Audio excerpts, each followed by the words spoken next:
Mesdames et messieurs, bonjour. Franck Aounou, bonjour. Serge Ayaka, bonjour. Bonjour à tous.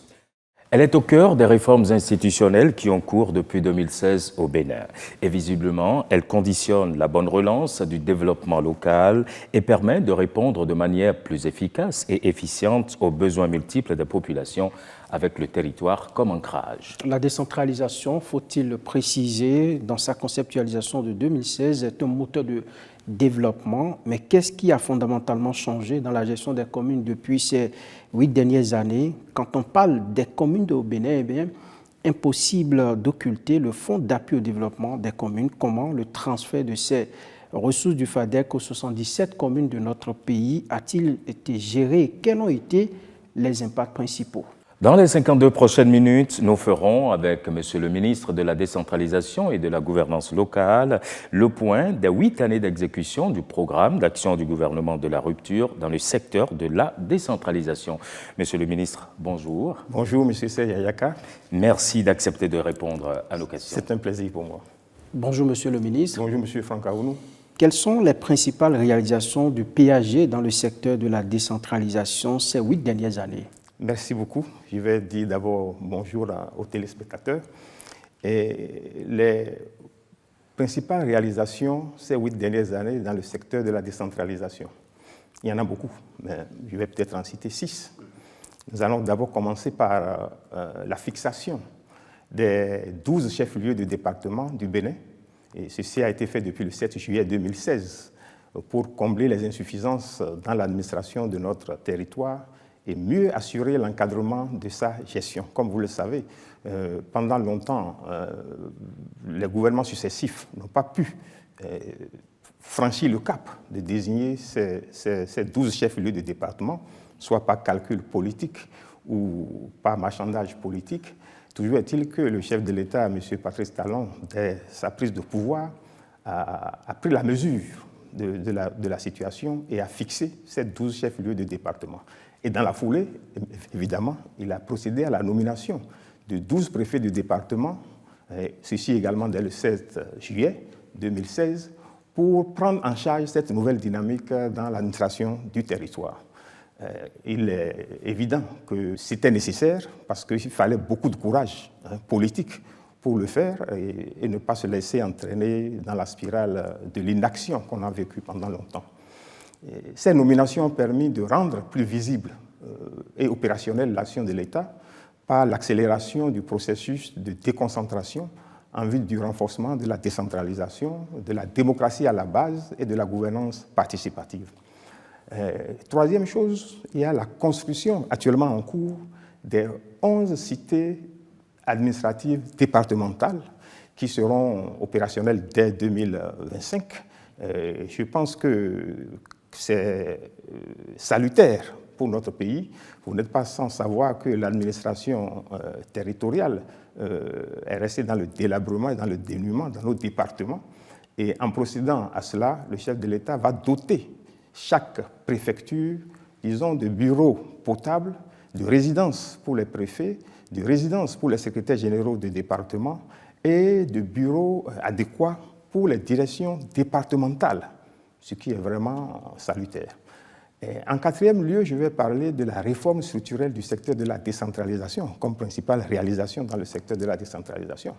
Comme vous savez, cette réforme a consacré la séparation des fonctions politiques de celles administratives et techniques, a procédé à la redistribution des rôles, disons, dans nos communes et à l'amélioration des conditions de travail des élus et des cadres pour plus d'efficacité en vue d'un réel développement à la base.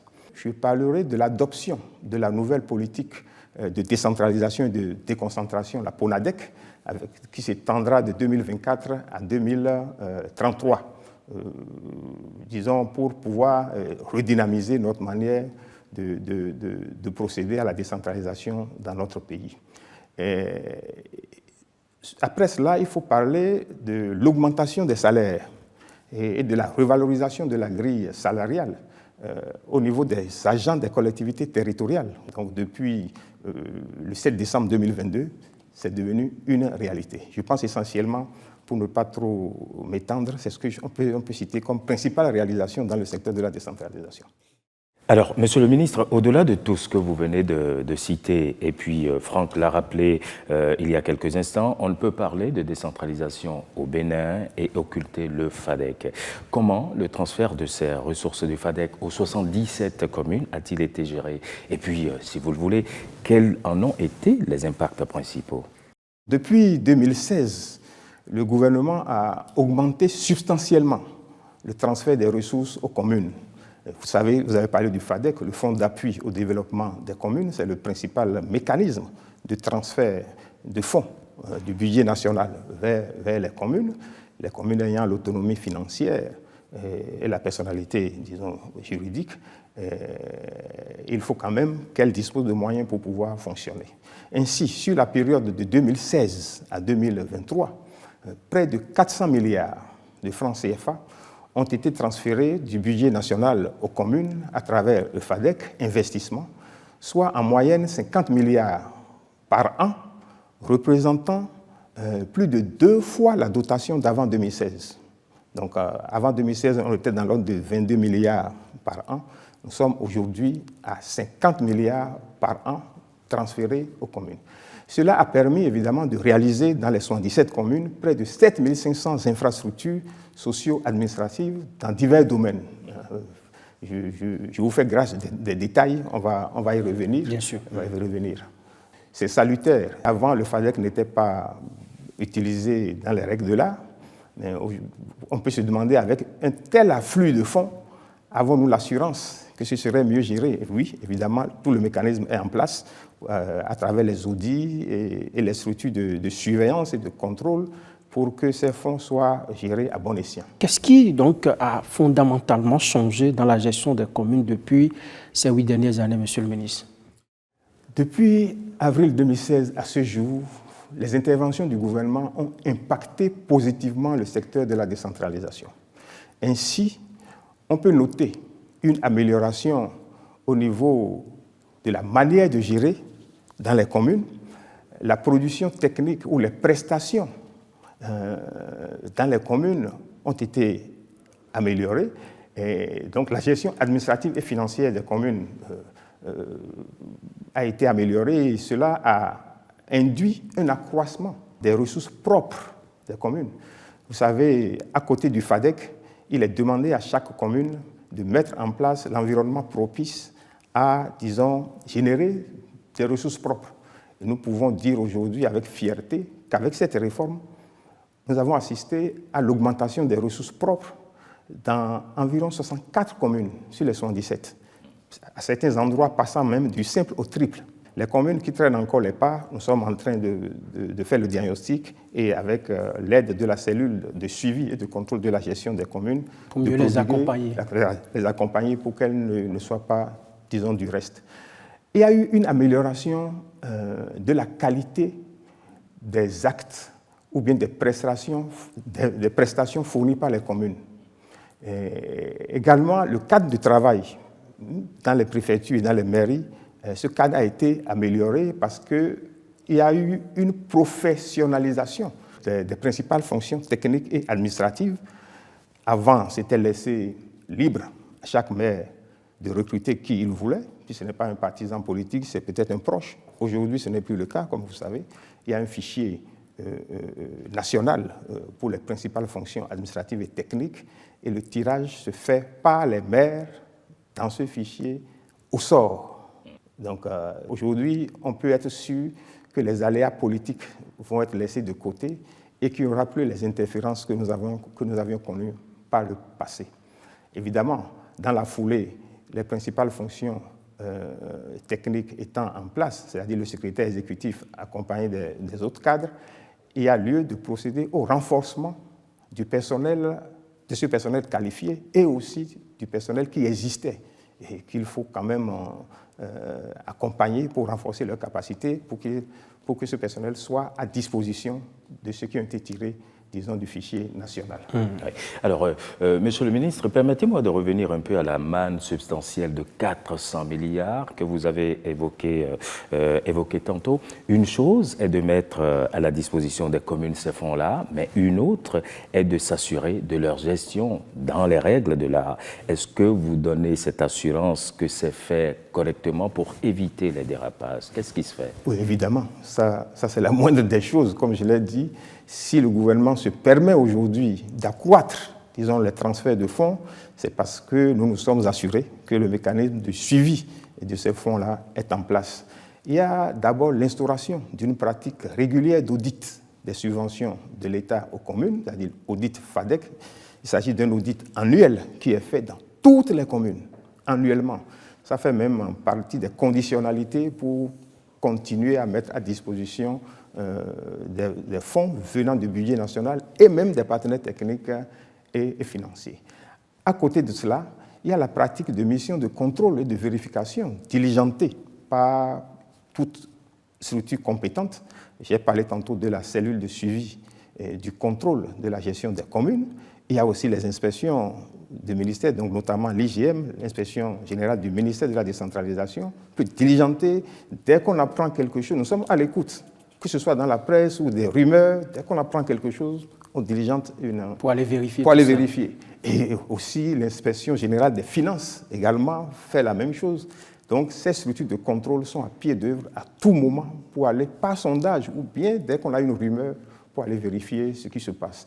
En plus de cela, il faut ajouter la reddition publique de comptes, qui est une obligation aujourd'hui pour chaque maire, et au moins une séance de reddition de comptes par semestre au niveau de chaque commune est faite. Pour toucher du doigt tout ce dont vous parlez là, Monsieur le ministre, et les efforts qui sont accomplis ces dernières années dans les communes avec l'augmentation de la cagnotte dédiée au FADEC, nous vous proposons de suivre ensemble cet élément. On revient juste après pour apprécier. À première vue, tout peut sembler ordinaire, mais les changements parlent d'eux-mêmes dans les collectivités territoriales. Des centaines d'infrastructures socio-communautaires sont sorties de terre en un laps de temps. L'appui du gouvernement aux 77 communes du Bénin à travers le FADEC, Fonds d'appui au développement des communes, a connu depuis 2016 une augmentation subséquente. À titre d'exemple, en 2023, la bagatelle enveloppe de 84,9 milliards de francs CFA a été répartie aux communes contre une moyenne de 22,3 milliards de francs CFA avant 2016 au titre du FADEC. Depuis 2016 donc, le gouvernement a augmenté substantiellement cette dotation. Ainsi, sur la période 2016-2023, près de 400 milliards de francs CFA ont été transférés du budget national aux communes à travers le FADEC Investissement, soit en moyenne 50 milliards de francs CFA par an, représentant ainsi plus de 2 fois la dotation avant 2016. Ces fonds ont notamment permis de constater des améliorations au niveau de chaque collectivité territoriale avec la construction d'hôtels de ville, d'infrastructures scolaires, sanitaires, marchandes et bien d'autres dans nos communes. Au-delà du FADEC, les mairies s'appuient aussi sur leurs ressources propres. Conscients qu'elles sont capables d'accompagner le gouvernement dans la dynamique de développer le Bénin, le président Patrice Talon a décidé de passer à une vitesse supérieure avec la mise à disposition des cadres techniques dans les administrations territoriales. Il faut aussi noter vraiment la disponibilité, l'engagement du maire qui a vu dans la réforme et dans la désignation de la secrétaire exécutive que je suis une opportunité vraiment pour relancer la commune sous son leadership. En 2022, les 77 secrétaires exécutifs ont rejoint leur poste. En quelques semaines, les finances des mairies ont connu un boom. La mobilisation des ressources propres est faite dans la transparence totale. Nous devons relever encore une fois l'accroissement remarquable du niveau de mobilisation des ressources propres de la commune qui passe de 79 millions en 2021, donc avant notre arrivée, à 102 121 802. Au niveau de la mairie de Bono, avec la réforme il y a eu quand même une amélioration au niveau de la mobilisation des ressources propres. Déjà en 2022, à notre prise de fonction, quand nous avons terminé l'exercice, on a fait un point, on a constaté que nous avons fait une mobilisation de près de 212 millions comparativement à l'année 2021 où cette mobilisation n'était pas à ce niveau.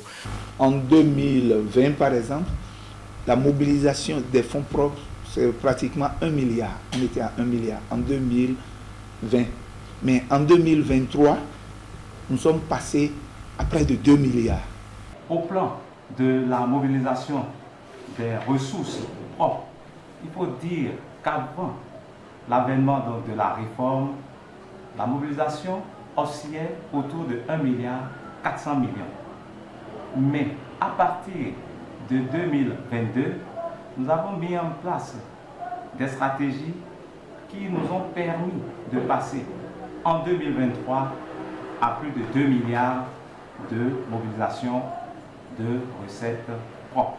Mais en 2023, on a prévu mobiliser 283 616 125 francs CFA. Mais finalement, avec tout ce que les SE, avec les cartes techniques, y compris même les agents de la mairie, tout ce qu'ils ont fait comme boulot là, nous avons atteint 303 745 886 francs CFA.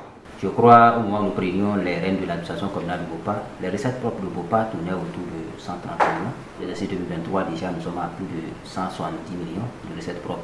Les ressources propres en 2022 étaient à peu près à 266 millions, mais en 2023, la commune est allée jusqu'à au-delà de 510 millions de francs CFA. 510 millions de francs CFA, et cela se justifie au travers de différentes lignes qui ont connu vraiment des taux d'accroissement. Les collectivités locales ont connu une grande avancée en 8 ans du gouvernement de la rupture. Alors, on remarque aisément, Monsieur le ministre, dans ce sujet que nous venons de suivre, que les ressources du FADEC impactent le développement des communes. Mais est-ce que vous pouvez déjà nous détailler les réalisations d'infrastructures majeures qui ont été financées par les ressources du FADEC entre 2016 et 2024 ? Oui, entre 2016 et 2024, je pourrais vous citer pêle-mêle au titre des infrastructures socio-communautaires et économiques qui ont été réalisées. Nous avons par exemple 270 blocs de boutiques, 552 hangars de marché, 91 magasins de stockage, des boucheries, environ 17, une vingtaine. Il y a eu plusieurs travaux d'assainissement et d'aménagement de marché. 25 hôtels de ville ont été construits avec 170 bureaux d'arrondissement, près de 3000 salles de classe, et près de 120 000 tables-bancs, des constructions d'unités villageoises de santé avec logements incorporés, des constructions de centres de santé ou de dispensaires, des logements d'infirmiers ou de sages-femmes, environ une trentaine, construction de stades, disons, communaux de type omnisport. En l'occurrence, le gouvernement a été très regardant sur ça. Il y en a eu 24. D'autres communes attendent 24 pour la première phase. Et ce que tout le monde salue actuellement, il y a eu la construction de marchés d'arrondissement ou régionaux. Pour le moment, 35 pour la première phase. Et ça va continuer.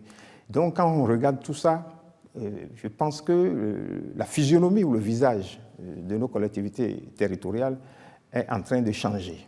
Parce que le patrimoine de l'État est en train d'être étoffé et ce patrimoine, in fine, est le patrimoine des communes. Voilà qui est bien dit, Raphaël Akoteyon.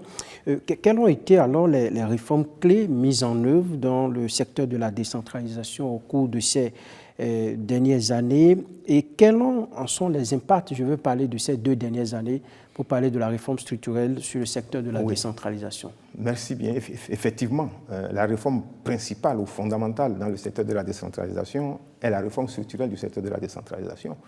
Et nous pouvons constater au cours des 2 dernières années, parce que la réforme, son implémentation n'a pas encore fait 3 ans, donc elle est en train de faire 2 ans et quelques, et nous pouvons noter déjà les changements fondamentaux, disons, dans sa phase active. Vous savez, c'est avec l'adoption de la loi numéro 2021-14 du 20 décembre 2021 qui porte disons, code de l'administration territoriale, tout a commencé par là. C'est cette loi qui a vraiment changé la donne dans le secteur de la décentralisation. Et désormais, c'est ce cadre légal unique de référence qui régit le secteur de la décentralisation. Fondamentalement, cette loi a fixé, disons, les nouvelles règles fondamentales de la gestion de l'administration territoriale en réaménageant notamment le mode de fonctionnement des communes. Donc, nous avons d'abord une recatégorisation des communes. Nous en avons maintenant 3. Les communes à statut particulier, elles sont au nombre de 4. Les communes à statut intermédiaire au nombre de 19. Et les communes à statut ordinaire qui sont au nombre de 54.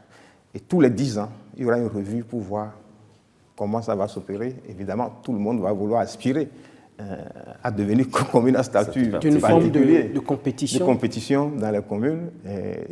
Et cette loi, après cette catégorisation, a redistribué les rôles. Le rôle du maire a été redéfini, ainsi que celui du conseil communal. Le fonctionnement de l'administration communale et territoriale a connu une innovation. Il y a un organe stratégique qui a fait son apparition, qui est le conseil de supervision au niveau des communes. Et à l'opérationnel, nous avons le secrétaire exécutif qui gère aujourd'hui nos communes, qui gère la commune à côté des élus.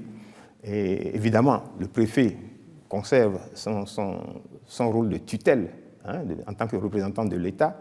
Et je pense que tout ça aujourd'hui constitue un nouvel attelage mis en place pour la bonne gestion de nos communes. Évidemment, la personnalité juridique et l'autonomie financière des communes sont maintenues, ça ne change pas, mais il faut gérer en tenant compte, disons, des changements induits par le Code de l'administration territoriale. Et je l'ai dit, ce code a fait apparaître des acteurs stratégiques, le Conseil de supervision. Le Conseil de supervision aujourd'hui est composé du maire, de ses adjoints et des 4 présidents de commission qui fixent les orientations, fixent les objectifs, proposent cela au conseil communal qui le valide, qui valide ses choix, ses orientations. Et une fois que c'est validé, c'est mis dans les mains du secrétaire exécutif qui, avec les 6 cadres tirés du fichier national qui l'entoure, ont la charge d'opérationnaliser ou d'exécuter ce que les élus ont décidé. Et donc il y a une professionnalisation, disons, de la gestion des communes.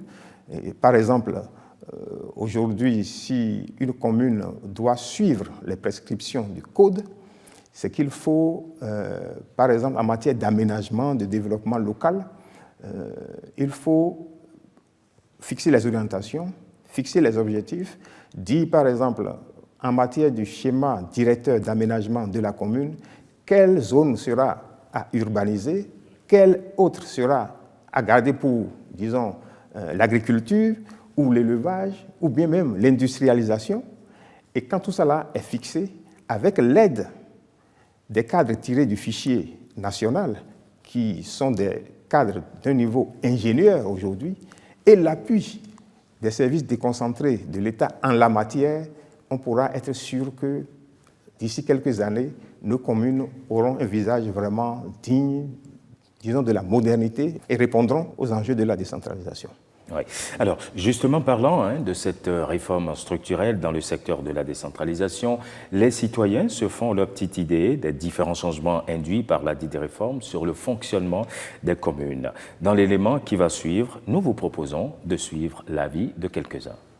Il est au-delà d'un visionnaire. Il est au-delà d'un visionnaire. J'ai servi dans les mairies, communes et tout ça là pendant 25 ans. Et j'ai vu tout ce qui se faisait, tout ce qui se passait. Mais avec l'avènement des SE au niveau des communes, ça arrête toutes les dérives. Ça arrête complètement toutes les dérives. Parce qu'ils sont, ils sont des élus, ils sont des hommes politiques et ils ont des redevances vis-à-vis de leur électorat. Et tout ça là amène les gens à ne pas pouvoir fonctionner normalement. On veut remercier les gens. On veut remercier les gens et ils passent à côté. Ils n'ont pas la main libre. Ils ont des parrains politiques, ils ont un électorat à défendre. Mais l'avènement des SE, ça arrête tout ça là. et complètement. À l'accoutumée, quand on venait ici, il fallait faire toute une file. Et là, je suis venu pour retirer un document et j'ai pu le faire en quelques minutes. C'est la preuve quand même qu'il n'y a plus de file. C'est la preuve que le service a quand même changé, quelque chose a changé. L'accueil, ça a changé parce qu'aujourd'hui, quand vous exhibez le nom du secrétaire exécutif, quand même tout le monde a peur. Tout le monde a peur et puis on est obligé de vous satisfaire. Ça, quand même, je crois que c'est à l'actif du gouvernement pour cette réforme et c'est à saluer. Dans les années passées, à Bono ici, notre manière de mobiliser les fonds était autre chose.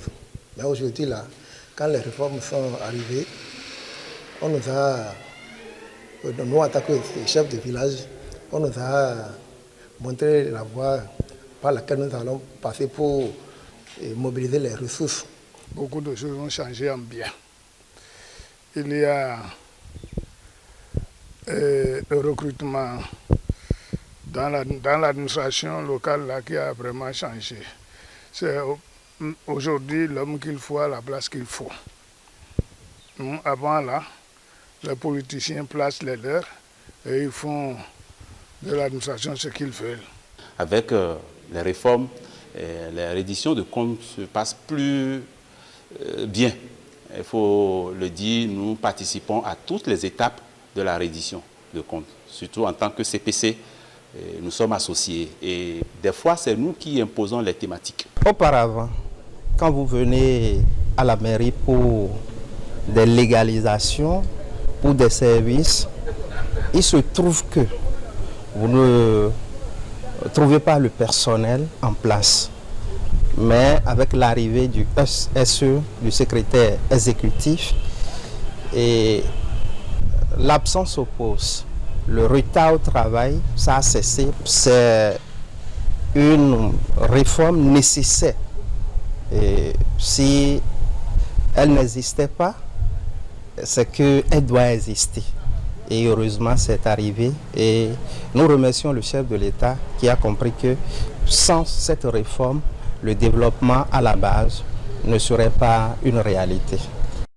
Monsieur le ministre, on comprend en suivant cet élément la satisfaction des usagers de l'administration communale à la suite de cette réforme, mais on ne peut quand même pas dire que tout est rose dans nos communes aujourd'hui. Oui, comme vous le savez, aucune œuvre humaine n'est parfaite. C'est en se mettant à l'œuvre qu'il faut s'ajuster au fur et à mesure des embûches ou difficultés éventuelles. Non, c'est vrai. Je sais que vous voulez faire allusion peut-être aux démissions ou aux révocations de secrétaire des SE, mais il y a plus de peur que de mal. Parce que quand on regarde d'abord les démissions des secrétaires exécutifs, ici et là, nous sommes environ peut-être 9 sur les 117 communes, ce qui n'est pas alarmant, c'est inhérent pratiquement à toute réforme, à toute nouvelle réforme. Parce qu'il y a des gens qui pensaient, il y a des secrétaires exécutifs qui pensaient peut-être que le mode de gestion auquel nous nous sommes adonnés pendant 20 ans avant, ce mode de gestion continuait à avoir cours. Mais ils se sont trompés. Et une fois sur le terrain, ils ont vu non, il y a tout un mécanisme pour que les fonds soient gérés dans les règles de l'art. Ce n'est pas parce qu'on est ordonnateur de budget qu'on va continuer à gaspiller les fonds. Donc, certains ont reconnu carrément qu'ils se sont trompés parce qu'il n'y a pas, disons, un terrain favorable pour qu'il y ait de fuite de fonds ou de dispersion de fonds. Et on ne peut plus s'adonner également aujourd'hui à l'improvisation. Le SE ne peut pas se lever et faire ce qu'il veut. Il faut se baser sur les décisions du conseil communal ou bien du conseil de supervision. Et le SE ne peut pas attribuer de marché à qui il veut. La personne chargée, la personne responsable des marchés publics est là pour ça. Elle doit suivre les procédures. Si le SE s'immisce dans la chaîne de passation des marchés publics, il va en répondre. Certains, ayant vu cela, ont rebroussé chemin, calmement. D'autres, puisque leur qualification est une qualification présumée sur papier, à l'épreuve des faits, il y en a qui n'ont pas pu répondre convenablement, et donc il y a eu des révocations. Il y a eu des révocations pour insuffisance de résultats, quelques cas de difficultés de collaboration avec les élus, mais les SE et le personnel technique administratifs tirés du fichier national restent, disons, employés des communes, des mairies. Et ce sont les maires qui signent leurs actes, disons, de recrutement. Et si quelqu'un pense qu'il va en faire à sa tête, il est mal tombé. Donc, ce qui a eu comme démission, révocation, ça rentre dans ce chapitre. Et c'est pour montrer que la réforme est dans une dynamique où nous voulons optimiser, disons, aussi bien les compétences de ces cadres-là tirés du fichier national et les mettre en phase avec les enjeux de la décentralisation en respectant le code nouvellement voté. Donc il n'y a pas de problème majeur. C'est vrai, les maires ont signalé quelques difficultés de collaboration. Non, pas de collaboration, de consommation. J'ai parlé de collaboration déjà, de consommation des fonds, des ressources. Quand on regarde, parfois, il y a des taux de consommation de budget qui ne sont pas à la hauteur des attentes. Et quand on regarde cela, c'est effectivement dû peut-être au noviciat des agents qui ont été tirés. Aux procédures qui sont parfois et aussi lourdes. Et aussi aux procédures. Mais nous avons déjà fait des rencontres, notamment avec les services du ministère de l'économie et des finances. On a cerné le problème et des recommandations ont été faites pour que ce processus soit fluidifié et que aussi bien dans la chaîne de passation des marchés que dans la chaîne de consommation des dépenses publiques, que tout soit, disons, fluide dorénavant. Et je pense avec cela, les taux de consommation des budgets communaux vont s'améliorer. Alors, vont s'améliorer. Au vu de tout ce que vous venez de citer, que faudrait-il encore améliorer selon vous, Monsieur le ministre? Ce qu'il faut améliorer, c'est le respect d'abord des tests. Le respect des tests. Il faut suivre les procédures édictées en matière de consommation des budgets, en matière de passation des marchés publics dans les mairies, et éviter que les structures de contrôle, aussi bien les contrôleurs financiers ou bien le trésorier communal, s'adonnent à des observations incessantes. C'est-à-dire que quand le secrétaire exécutif leur envoie un dossier, il vaut mieux faire en même temps toutes les observations. Il ne faut pas faire des observations de manière parcellaire. On fait des observations, on retrouve ça au secrétaire exécutif. Quand les gens se mettent à jour, en tout cas, donnent satisfaction à ces observations, quand ça revient chez le contrôleur financier, il en fait de nouvelles. Donc ça fait des va-et-vient qui allongent le délai, disons, de traitement des dossiers. Et c'est tout ça qui retarde, disons, la consommation du budget. Et comme je l'ai dit, le problème a déjà été cerné et je pense que ça devrait aller. C'est vrai que dans le cadre du programme d'action du gouvernement, dans le secteur de la décentralisation, nous avions parlé également du fonds d'investissement communal, le FIC. Le FIC est censé donner aux communes de nouvelles sources de financement. Sous quelles conditions les communes pourront recourir à l'emprunt, sous quelles conditions les communes pourront recourir à contractualiser dans le cadre d'un partenariat public-privé et autres. Il y a la finance climat, le climat, les changements climatiques aujourd'hui avec l'adaptation que cela appelle de notre part. Il y a des bailleurs de fonds qui sont prêts à aller dans ce sens et pour pouvoir consommer ces fonds verts et ces fonds liés au climat, au changement climatique, il faut des conditions, il faut mettre des balises dans les communes. Le FIC est censé poser, disons, les mécanismes pour que cela soit possible. Et c'est en cours.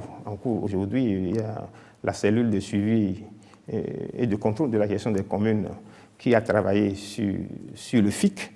Et je pense que le comité stratégique va s'y pencher bientôt et le gouvernement fera les options qu'il faut pour que le FIC devienne une réalité. À long terme, on risque d'avoir des communes qui fonctionnent comme des entreprises, c'est ça? C'est vrai que la nouvelle donne aujourd'hui, la gestion axée sur les résultats est de mise partout, mais dans les communes, ce qui importe, c'est la valorisation des potentialités de la commune, tout en assumant, disons, la satisfaction des populations à la base. Et donc, ce ne sera pas fonctionner comme une entreprise au sens de chercher à maximiser le profit, non. Mais c'est chercher à satisfaire les populations, chercher à travailler pour le développement, disons, de la commune.